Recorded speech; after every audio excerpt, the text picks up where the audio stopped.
Son visage était bien connu des réseaux sociaux.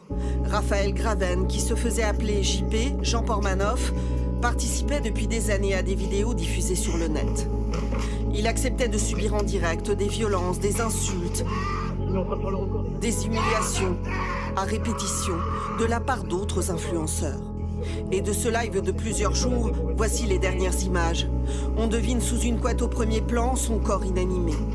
Un autre influenceur lui jette une bouteille d'eau. Jean Pormanoff ne se réveillera pas.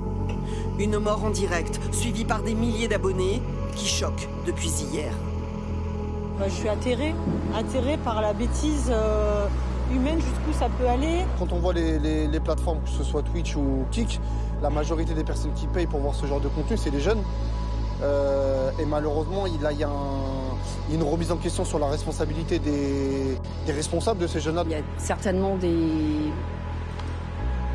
instances qui sont prévues pour filtrer un peu l'horreur du monde.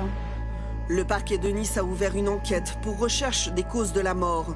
L'un des streamers qui participait dans ce local à ces vidéos se défend et parle de mise en scène. De son côté, le diffuseur, la plateforme Kik, s'engage à collaborer avec les autorités. Sa priorité, affirme-t-elle, est de protéger les créateurs et de leur garantir un environnement sûr. Certains députés appellent à plus de contrôle. Il y a eu un problème de réactivité des pouvoirs publics.